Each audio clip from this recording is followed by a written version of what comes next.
And we are back. It's the Simon and Friends podcast. Ben is here. Simon is here doing the NFC South War Room series now. Um, if you're on YouTube, I didn't do this with the first part at all. If you're on YouTube, welcome in. Welcome back. Thank you for being here. Make sure you like and subscribe.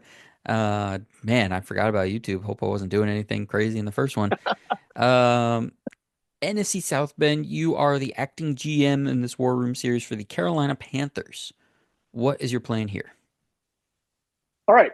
This one's a little bit more specific than some of the other ones we did, a little more detail, but I'll try to zip through it a little bit. Okay. First of all, Panthers got a little bit lucky getting their centers back. I thought because I thought with as much money as they had invested in the offensive line, that's kind of going to be let those top two guys go, and Cade Mays kind of fills in around a good, you know, they got everybody back, man. So, I mean, problem solved there as far as if that ever was a problem. All right. We could do a whole thing on the veteran center market this pod, but we won't do that tonight. Yeah, let's get that. That'll get too many views. Here's our draft picks for anybody who's wanting to know. Round one, number 8 overall. Round two, number 57 overall. Then number 74 overall. After that, all the picks are outside the top 100. So they have 2 fours, 3 fives, and a 7.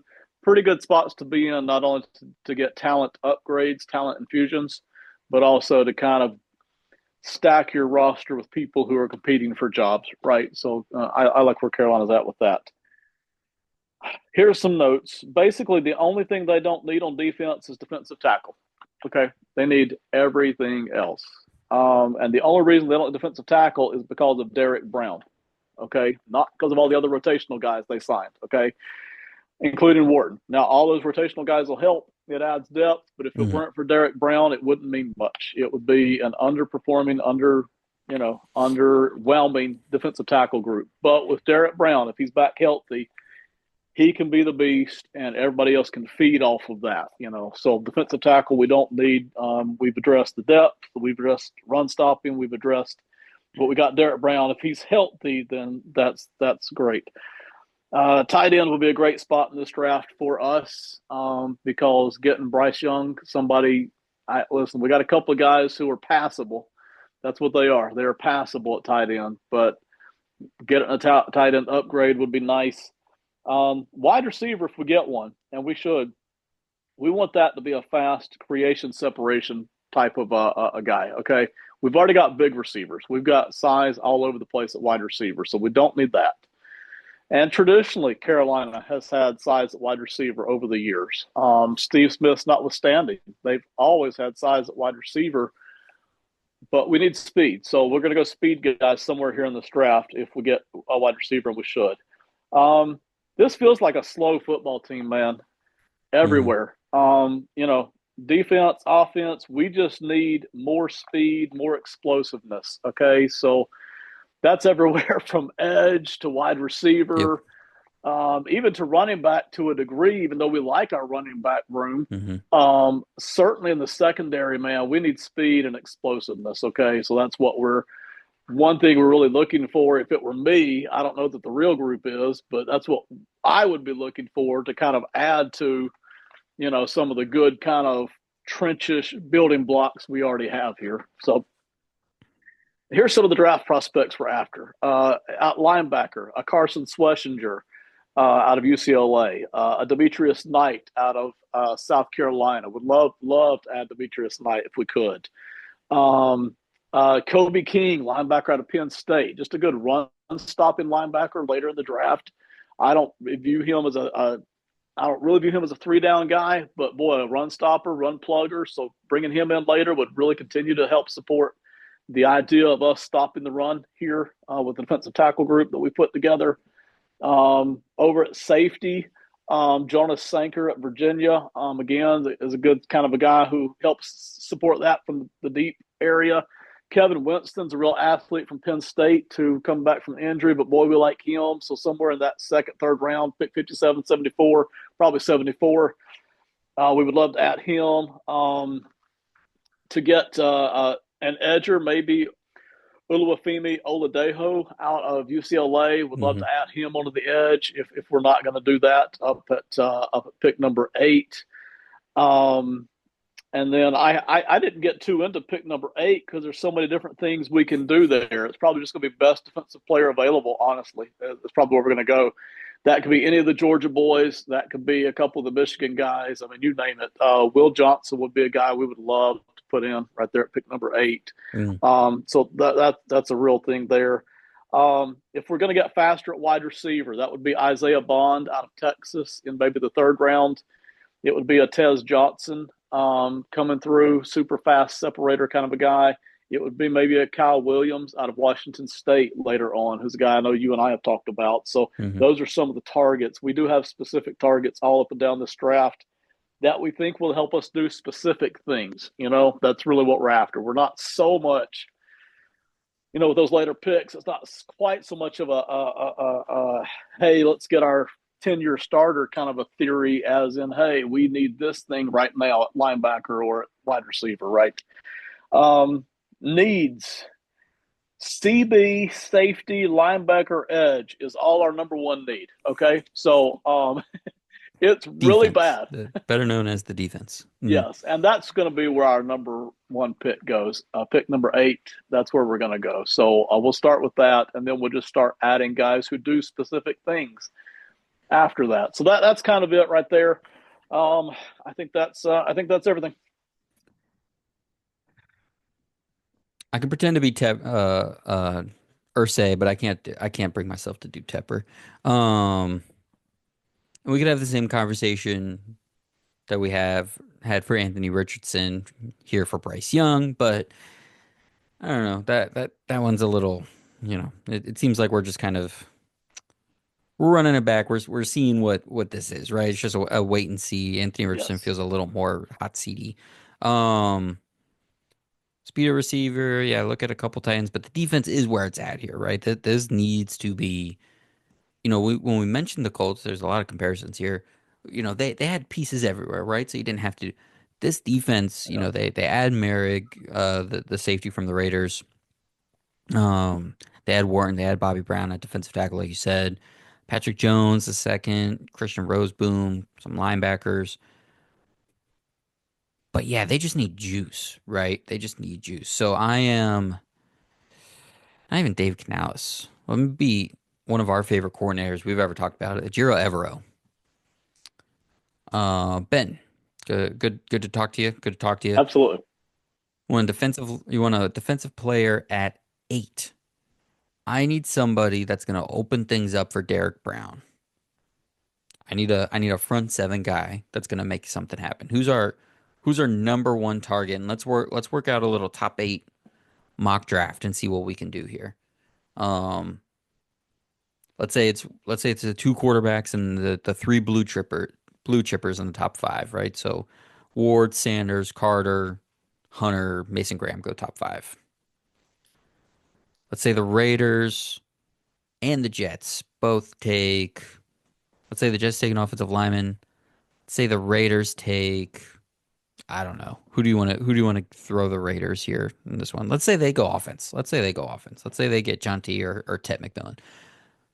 So now defensively at 8, we have our pick of Jalen Walker, Micah Williams, Jamar Stewart, if that's your thing, Kenneth Grant, those 4.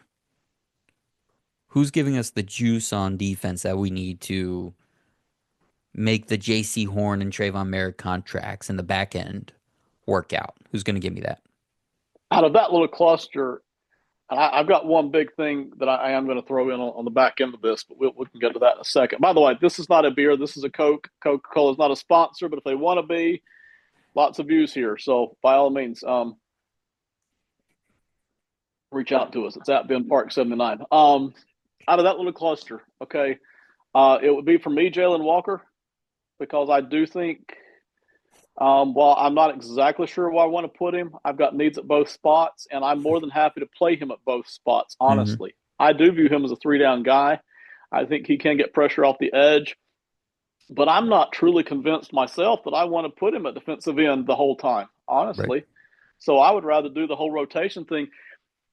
I, I like a defense that can rotate some linebackers and edges, not just defensive linemen, right? So, Hmm. you know, when it comes time to stop the run, then I kick Jalen Walker back up there to linebacker. And when it comes time to get pressure on the quarterback, then I drop Jalen Walker down to edge and I rotate somebody else out on the defensive line side of things. So I really like Jalen Walker here. Um, is he going to fix everything? No. And I'm not even sure he fixes either spot completely, right? But I do Right. feel like we have so many holes. And I view him as a guy who could play in space at linebacker and as an edge, a pass rushing edge for years to come. I don't really feel like I have to pick him a position, is where I'm at on that. My big thing on the back end here, there is no team player combo I like better, I don't think, other than maybe Mimbo to the Jaguars, than I like Abdul Carter to the Carolina Panthers for a billion reasons. Hmm. And I didn't throw this in because I really wanted to put together a good draft plan. I mean, a more maybe cohesive, normal draft plan. Realistic, yeah. Yeah, but if it were me, I would explore every avenue of, hey, if Abdul Carter falls to three, we trade up and we get him. And I Hmm. realize that still leaves a lot of holes in your defense, but you're not going to fix them all this year. But getting Abdul Carter gives you an absolute studded edge, which you need. It gives you some juice on the defense, which you need. It fixes one spot, which you need. It makes everything else easier for everybody else, which you need. It helps out Derek Brown, which you already mentioned. Did I get the name right, or did I Hmm. screw up the name Hmm. again? Hmm. Okay, No, you got it. okay. It helps that, and it also gives you some name star power to get people excited about, which we've seen too many people heading out the turnstiles. Right? Yep. It kind of makes Carolina respectable again and relevant again. So if it were me, I would look at every avenue to go up and get Abdul Carter. And I know it would be expensive, but I would be doing it. But aside from that, out of that cluster, Jalen Walker. Yeah, I think for the Panthers, the juice is more important than the volume, right? You want one really good orange, or do you want seven okay oranges for your orange juice in the morning, right? So, um, now to Jalen Walker, I think that's the right pick. I think that's the right move because he's a souped up Frankie Louvu, right? He's a Right. linebacker, but Right. he's a pass rusher, like whatever he is. Yes. And Evero did that, and Louvu got paid because of what he was doing in Carolina with Evero. So Yeah. I think that works. I think that's right. I think you build up the defense. Yeah, if you can throw Bryce Young a bone here a little bit somewhere, but I think everyone's like with the Panthers, this is the difference with them and the Colts. Everyone's kind of emotionally moved on from Bryce Young. He played his way back into being the quarterback for 2025, but I Yeah. think emotionally everyone's like, yeah, it's probably not going to work out, and we're kind of over it because that looked bad like so fast. Whereas the Anthony Richardson one Right. was like a slow burn, and we're all still kind of dealing with it. Um, So it doesn't feel like they're like, you got to get Tyler Warren, you got to get Yeah. Matthew Golden, whatever. You got to fix this run game, whatever. Um, all right, I'm gonna go next with the Atlanta Falcons, acting GM of the Atlanta Falcons. Another year as a bottom five pass rush. Ben, tell me if you've heard this before. 31st in sacks and pressure rate. Um, and this is such a good defensive line class. Can't just let that continue. I like the nice pieces I have in place. There's some nice, interesting young guys still, but even under 1 year with Raheem Morris, like I didn't see or experience anything that would make me think this is going to be the number one pass rusher that we needed. Therefore, we need to go back to the well and go get a guy here early at 15. Um, I only have 5 picks though, and in the whole draft, and 2 in the top 100. So I have to make them count, unless I can swindle a pick for Kirk Cousins at some point here in the next month, or trade down at some point along the way. So the further into the 20s I can get, the more I can get, in terms of, okay, can I pick up a third? Can I pick up a fifth? Whatever. But getting to at least 20 should give me that third round pick. So unless Jalen Walker or Michael Williams, who we were just talking about for Carolina, had 8, just unless one of those two guys is there, which I'm not counting on, I'm trying to make that trade back happen to anywhere starting at 20 and picking up a third round pick. So I have my 2 picks in the top 50. Let's say I don't get to trade back. Let's say I'm making both of these picks. at 15 and 46. Um, I'm going for one edge, one defensive tackle. I mentioned the guys I like at top. So Jalen Walker, Michael Williams, but I also like Shamar Stewart, Walter Nolan, Kenneth Grant. Round two guys at those same positions. I like both Ohio State guys. I like Darius Alexander out of Toledo. I like Tyler Williams out of Ohio State. Um, at 118, pick 118, I'm probably looking at a center. There might be some interesting wide receivers there to kind of round out that room, but I'll take care of center to hopefully get my next long-term starter with uh Drew Dahlman going to Chicago. Those guys I'm looking at would be like, I mean, these are like late round guys, man. Seth McLaughlin, Ohio State, Jake Majors out of Texas. Those are the kind of centers you're looking at when you get down to 118. But if I can make that trade back happen, the math changes. If I trade back, I'm obviously not getting Walker or Williams. I'm now looking at center in the first round, and I'm looking at Gray Zabel out of North Dakota State. Because why not, right? Let's just Bengals it, and let's just not play defense ever again. And let's have a rocking offensive line again. And Bijan Robinson and Drake London and Kyle Pitts and Michael Penix, we're just gonna rock. Because I do like the depth of this class on the defensive line. Now, again, this is assuming I can't get Jalen Walker or Michael Williams. Because I don't know if Shamar Stewart's getting 8 sacks this year. I don't know if Walter Nolan is getting 6.5 sacks from defensive tackle spot. I don't know if I'm getting that anyways. So I'll just go the other way. Um, Second round, I'm looking at the best defensive line available. I mentioned some of those names. Third round then becomes a wide receiver because again, I'm just leading all into my offense at this point. I'm getting that third round pick in the trade, so now I can afford to look at the wide receiver. And the fourth, I'm looking at another defensive lineman. So I'm double dipping in this top, I don't know, 100 range, 118 range, we'll say, on defensive linemen because there's real depth there. So I'm using those extra picks I'm acquiring later in the first round and then in the third round on offensive pieces, center and wide receiver. Gray Zabel's the pick at 20. Rounds two and four, I'm looking to cash in on defense, defensive line. Hope somebody pops as a rookie as a good pass rusher right away. Um, I think I get the best value in that alignment, right? And I want to set up Michael Penix for success. I've paid the defensive backs. I've paid AJ Terrell. I've paid Mike Hughes. I've paid Jesse Bates. So I need to get the defensive lineman in front of them also. While I want to get that sorted out, I've paid those guys to be cover guys.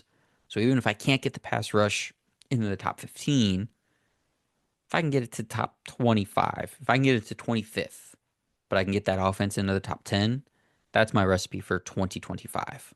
So that's the draft plan for the Atlanta Falcons. Go defense early if I can't trade back. But if I can trade back, we start to mix in the offense. Okay. There's a part of me that would love to insert an Arthur Blank quarterback joke in here somewhere, but I'm going to skip the personality stuff. I think there's just some good football stuff here I want to talk about. Okay. Okay. I like your plan. I think that's a good pathway. Here's the things that are interesting to me. If you're at pick 15, Jalen Walker or Michael Williams, right?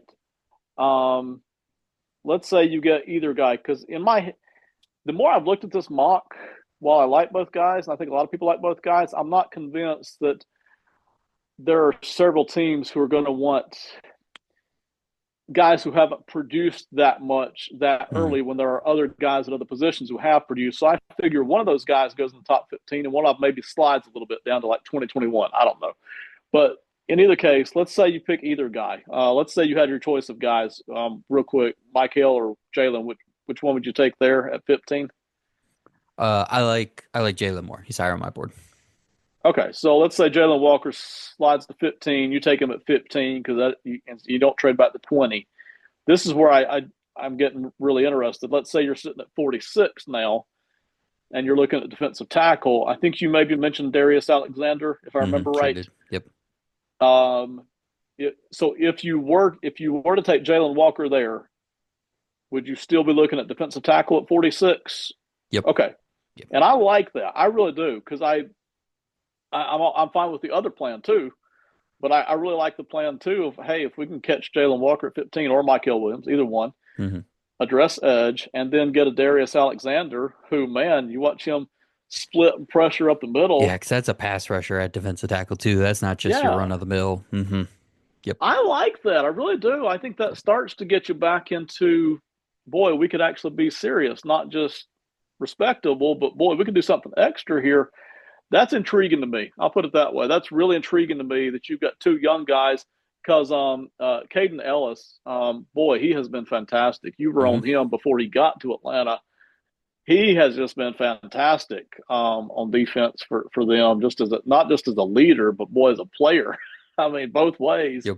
Yep. You talk about getting these two young guys to work with a guy like that Hmm. when you've already got some kind of guys on the backside now. I'm really intrigued by that. So Darius Alexander and a Jalen Walker or a Michael Williams, either one, slicing and dicing up the middle and the sides now to go with a guy like Ellis to go with that kind of secondary that you kind of have now. That's really intriguing to me. Yeah, you think Raheem Morris isn't seeing what the Rams did last year, getting Verse and Fisk, and like, Yeah. dang, like maybe my old team, I got McVay in my ear saying why didn't you do that? Yeah, I think he wants to make that happen. Um, If that were to happen, let's mhm. say, and talk to me all you want to about that, because I do like that. If it were to work out that way, I assume you're looking at offensive line with that maybe third round pick that well, you didn't grab the third. Yeah, I mean that next pick Yeah, would be O line at 118. I'd be taking a okay. swing on trying to find a center there, and Uh, then did I write in what I two 216 and 242? You're looking at take a DB, take a receiver. That's what you're looking okay, at with the if we only got the 5 picks. okay. What about if you're at 20? Hmm. Geez, what if you trade back to 20? Are you at all interested in still catching, say, a Mike a Mike Green or an Ezraku at 20 to go along with an Alexander at 46? But then you now have that third round pick on the offensive lineman. Is that at Yeah, all I did feasible? consider that. I did Okay. consider that, and then the stack there. If you kind of skip over that second rounder, right? Yes, that's where I was I going wouldn't with I that. wouldn't Yeah. do a Mike Green, but Ezraku, like if you said Ezraku and Jared Wilson, center out Okay. of Georgia, Okay. versus Gray Zabel and if I said my edge was going to be in the second round, so like a JT Tuimoloau, who I'm intentionally using because you and I both love him. Right. I mean, I just said two of your favorites right there, You did. Zabel and Tuimoloau. I mean, you'd give that I an mean, A I'm plus. happy. But Yes. yeah, as Ezraku and Wilson with I mean, yeah, with an Alexander, I mean that's a stud 1, 2, 3 right there. I Right. think. Okay. All right. Yeah. So I basically, they need to get a third round pick. They need to trade back.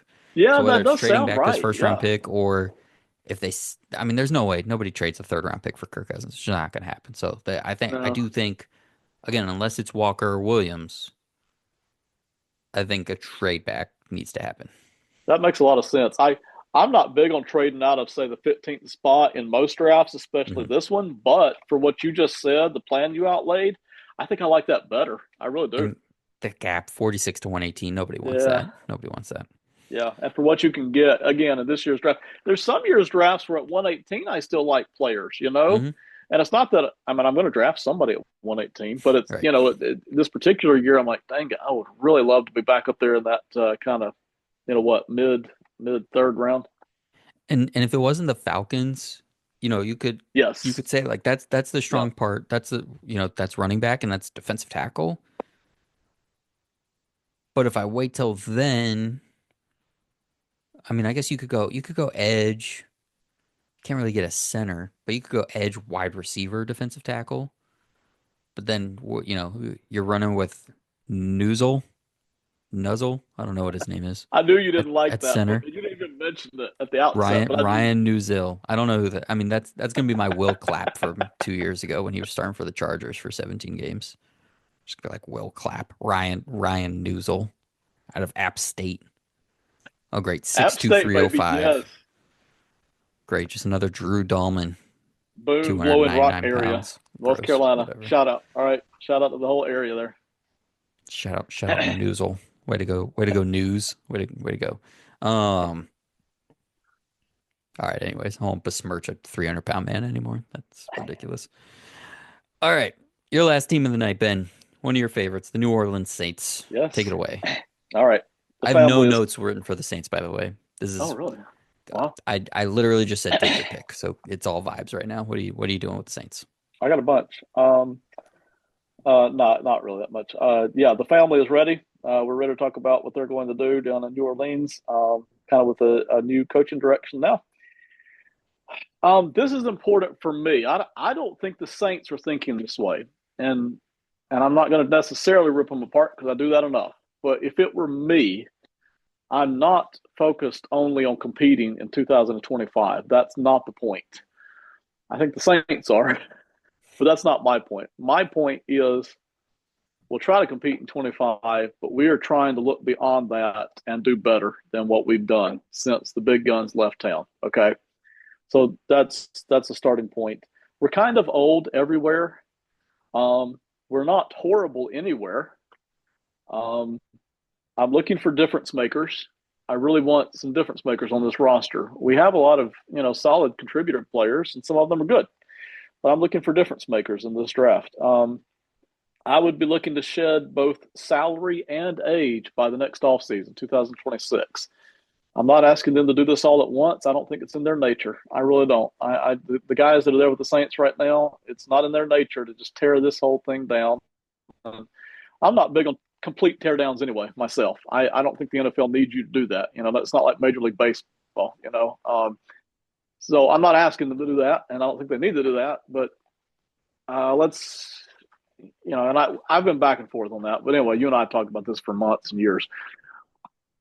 Let's at least by 2026 have a draft this year where we can start to shed some salary and age next year. All right. Let's cycle a little bit younger here. I'm looking for football players. All right. I'm looking for hardcore, hard nosed football players, not just projects, not just guys who give us a chance, not just guys with high ceilings, not guys that we can develop. I'm looking for guys who want to hit, who know how to play a role, who know how to be leaders, who know how to be men. That's what I want on this dadgum football team. Not criticizing the players they've got, but just criticizing the direction.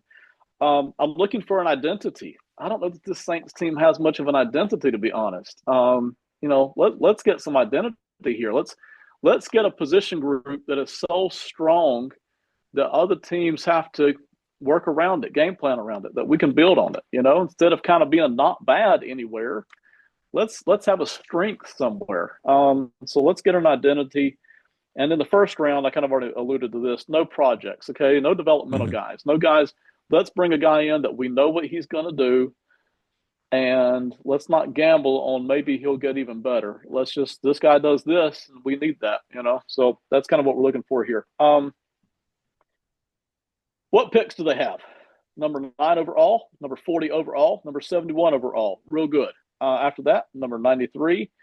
They got a couple more fourth rounders. They got a sixth rounder and a seventh rounder. So plenty to work with. Just all kinds of fun things to work with. Before I give you my first round draft pick, number 9 overall, here are just some loose prospects that I want. Okay, I'm going to run through them. Jahdae Barron, cornerback, would be great for us. Wide receiver Matthew Golden, just that speed. Give me that. I'll take that. Kenneth Grant, defensive tackle out of Michigan. Give me a beast up front. I'll take that. That'll give us some identity. Malachi Starks, again, that'll give me just a good, rock solid safety back there. I know we got 2 safeties, but they're old, man. I'm trying to get off of that. Let's cycle through that. Jahad Campbell, a linebacker. I got linebackers, but this would be a guy. Give me that guy right there. Let's cycle younger again. Okay. Mhm. Mhm. Same thing with Demetrius Knight. Wide receiver Alec Iomanor, cornerback Maxwell Harrison. Just give me a sticky Mhm. guy. I'll take a sticky guy. Okay, I'll take that. I know what he'll give me. Tyler Williams, big time run stopping defensive tackle. I'll take that. Again, these are kind of more known commodities, kind of steering away from what I've even seen mocked to the Saints. I've seen a lot of potential guys mocked to the Saints. This is steering away from that. Ultimately, though, here it is. Without any real game map plan here, well, let me hit the needs real quick. We need a wide receiver, another one. We need I think we need running back. I know we got Kamara, but that's again, let's cycle younger here. Guard. I don't feel obligated to draft offensive line because we've done so much of that. I think there are pieces here A lot of it good pieces, but another guard would help, cornerback would help, defensive end and defensive tackle, all needs. We could go any direction, pivot any direction. You name it, we could do it. Ultimately, though, here, pick number 9 overall, Ashton Jonty out of Boise State, running back. Again, the key word is guys that I know what they'll do, guys that will give me an identity, and guys that are difference makers. And for me, he checks all three of those boxes. I would not draft a running back unless I had an offensive line that I thought could push. And I think they've got guys here who can push, man. You got Fuaga sitting here on one side. You got Dadgum, who's Trevor Trevor Penning. Pennick sitting on the other side. You've got an offense. You got McCoy up the middle. You've got an offensive line who, when McCoy's not there, is struggling to pass protect with a passing game that's not necessarily going to catch fire right away. Right. I would love to just demolish this run game. I mean, tear it up with Ashton Jonty and this offensive line. Let's bully people, and then let's play off of that with the offensive passing game that I think is feasible. You know, they're good pieces here. So anyway, that's where I'm at here. Ashton Jonty is where I would love to go here in this first round. Ultimately, I cycled through a bunch of picks here on the Saints for literally weeks here, and this is the one I'm the most happy with. It's the one that I think really just gives us that boost. So anyway, that's it. That's the Saints plan. Want to know who the Saints' backup center is? We've mentioned him on this podcast already tonight. I don't remember. It's Yeah. Will Clapp, by the way, Okay. my other favorite. Also signed Dylan Radunes this week. Oh, Um, that's right. Forgot about that. wow, Jonty, interesting. I mean, yeah, this team needs to cycle younger. Um, if I was gonna put on again, I'm not gonna be the owner here because they don't really care what's going on with this team. Um, I'll be Mickey Loomis because I'm in the shadows. Even if you're here making Right. decisions, I'm gonna be a part of this mob mafia family regardless. So Yes. I'm still gonna be Yes, you around, but I will. don't really care anymore. Um, if I'm gonna be Kellen Moore, I'm gonna say, heck yeah, I mean, I like Alvin Kamara. I'll put both of them in the backfield. Um, we want to save Jonty's legs a little bit. He had a ton of carries in college, so let's spell him a bit with Kamara for a year or two. Um, because at 9, the only other thing that I would really be interested in, and it depends what offensive linemen are there, but one of the tight ends. Do you like one of the tight ends here? I think that's the only because I mean, yeah, you could pick any of these defensive players, but for what your goal is, right? You're just trying to like cycle through, get guys get younger. You can do that with those second, third, fourth round picks with the defense. They don't need that number one guy on defense with this pick the way I think they could really use it on offense. In all my mocks, I mock a defensive player. That's just because that's what they do. But if your goal is offense and then mid rounds, get your defensive guys because that's the depth of this draft. Did you give real consideration to a tight end? Going high on a Warren or a Loveland here. I didn't for several reasons actually. Um, it, Couple tight ends on the roster. They got a couple. They just that paid was Juwan the Johnson. that was the first one. So you got Foster Moreau, who I like. You got I do. Jawan Johnson, who they paid. I'm not exactly sure they needed to, but they did. And then of course you've got all world Taysom Hill right there doing his thing when he's healthy, right? Hmm. That was one reason. And none of them are as old as some of the other guys on the roster at other positions that I'm trying to replenish. So that Yeah. was another thing. Another thing too is I don't expect this quarterback to be here for a long time. If it was a young quarterback that I was trying to really support, Hmm. I think forget who's actually on the roster. Like I already have at several other positions. I forgot it at safety and forgot it at linebacker. I didn't care. It's like we're getting Yep. younger here. Yep. Then I would forget it at tight end too if we had a young quarterback in place. I would be Hmm. like, man, yes, let's get a tight end to help this guy out, because the good ones.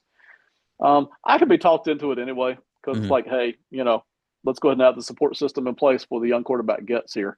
But honestly, I really feel like the running back Jonty does that more. Like if we've got the running game in place, Yep. along with what is it, Chris Olave? I get the two mixed up. Yep. Yeah, it's Olave Yep. here.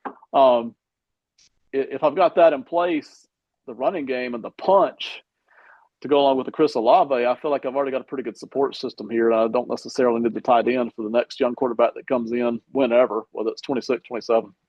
And like you So, say, you're trying to establish a culture, a mentality. This is what we're gonna do. John T coming in and being a run first team does more than giving Derek Carr Tyler Warren. You're not that was my feeling. establishing anything. You're not Yeah. changing anything by doing that. So I get that. I think that makes sense. Yeah, the Saints are weird. They can do anything. My notes are literally take your pick, and that's your pick, and Yes. have at it. All right, our final Yes. team of the night, final team of the division, final team of the evening. Again, thank you all so much for watching. Thank you all so much for listening. I have the Tampa Bay Buccaneers.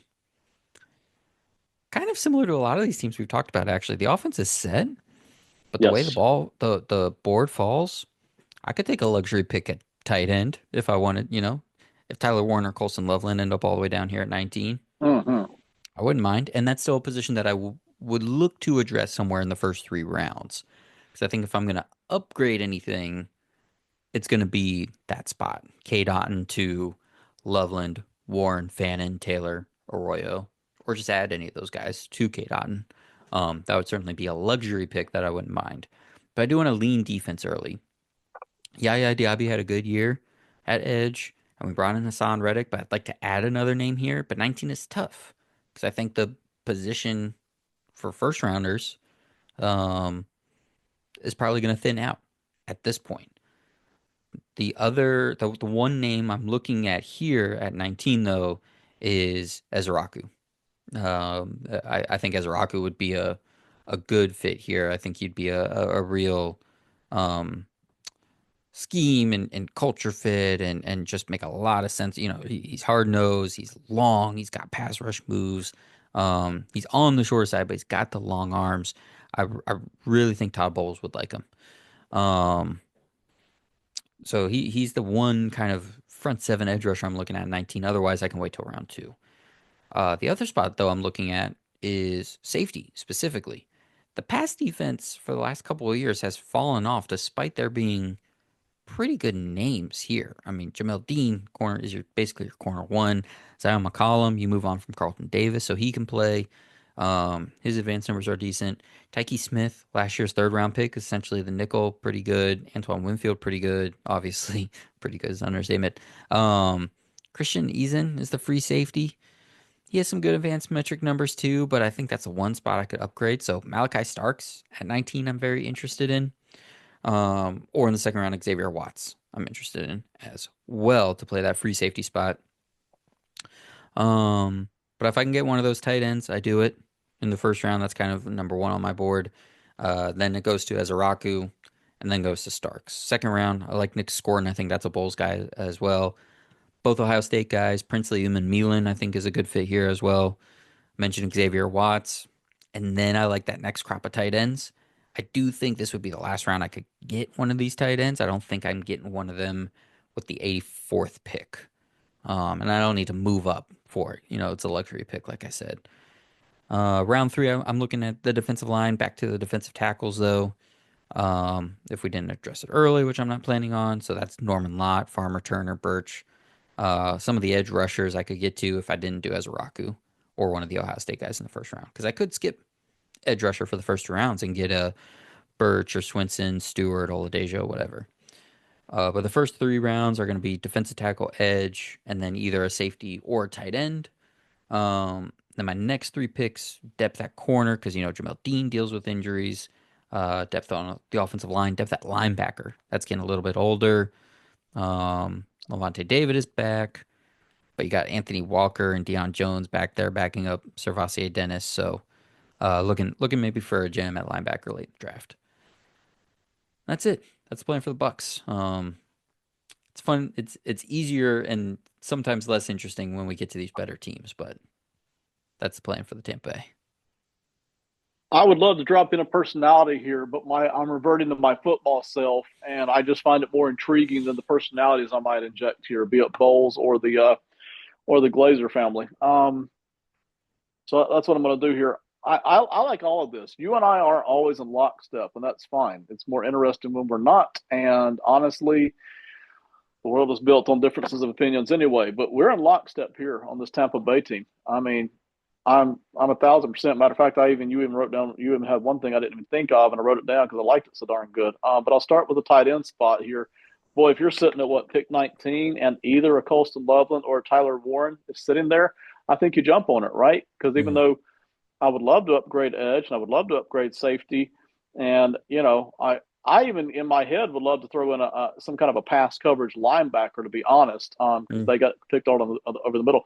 But boy, if dang it, if uh, if Warren or Loveland drops to 19, I think you jump on it because again, it doesn't mean Kate Otten has to come off the field. I think you play them both. yeah, You got Evans Godwin. and Godwin sitting there, and then you got Otten and Otten and either Warren or Loveland and Mayfield slinging. That's a nightmare. All of a sudden, it's Hmm. already tough enough. Now it's a nightmare. Goodness gracious. And can you insulate yourself a little bit with Cohen walking out the door? I know you've got the Yes, internal yes, OC, but right. you've got some level of talent as a coordinator gone. Can you add a little something to the offense? See, I love that. If that happens, I listen. We all have mock people screaming at us. That'll never happen. Somebody's dropping the 19, whether it's a Yep. tight end or not. There can't be 20 top 12 picks like everybody wants there to be. There's 12 top 12 picks, and somebody's dropping the 19 that nobody thinks is going to drop the 19. So it might even be one of these two tight ends. I love that. If that doesn't happen, um, so quick note to the audience here: we have several shows on this Box Score Network. Me and Robertson last night did a podcast on defensive ends over on the Odds On Favorite, and we did a little bit of a defensive ends mix and match game where teams with defensive ends, and we had Ezeraku really tagged here to specifically Tampa Bay. We Oh, think the nice. fit is great. Hmm. I mean, we just really like it. It's not the only way they can go. They can go big too with Scourton in the second Hmm. round. Hmm. But boy, we think that Ezeraku pick is very desirable. So I would love that right here at 19 if that's the way that they want to go. And then the pick you mentioned that I didn't think of that I like is Xavier Watts in the second round with that safety spot. Yep. I think that would be a beautiful cap if they could. The defensive coordinator would be very happy if they could add Ezeraku at edge and then add Xavier Watts at safety to compete for that other safety spot. Boy, that's just a really nice, well-rounded out. I think no matter what, because a good roster here, no matter what, they are going to really polish something off nice. It's either going to be this offense got more polished or this defense did. I think they sit really well. The one other note I would have here is I think Jahad Campbell is a good fit here too Yeah. because Hmm. It's a good one. I mentioned they got picked on a lot over the middle with pass coverage at linebacker last year. Not both Hmm. spots, Hmm. but one Hmm. spot people kept Yep. picking on. Yep. So Campbell could slide back there, but then also, of course, he could be the edger that they need too Yeah. on downs where they want to do that. So Yep. well, I like what you put together here, and I like what the Buccaneers' options are here in these first couple of rounds. The thought was, back in the fall, not a great draft because it's not going to be the 14 offensive players in a row last year. But man, there's some good linemen, there's some good defensive players. It's not you can get some guys, you can get contributors in this draft for at least the first, I don't know, 50, 60, 70 picks, we think for sure. But that is going to do it for us tonight. Um, if you are watching on YouTube, thank you for watching. Please subscribe. Please like this video. Leave us your comments. Let us know what you think. We would love to hear and interact with you guys.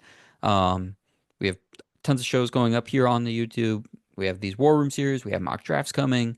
We have some other stuff coming in down after the draft as well. So make sure you're sticking with us. We're not done when the draft is over. Ben mentioned him and Robertson, odds on favorite. Odds on Commanders is on the YouTube channel every week. Those two guys covering the Commanders. And then all the pods on Box Score Network. You heard some of the ads earlier. So thank you all so much for watching. If you're an audio listener, thank you so much. Always appreciate you here on the Simon and Friends podcast. We will talk to you guys soon. Have fun and be safe out there.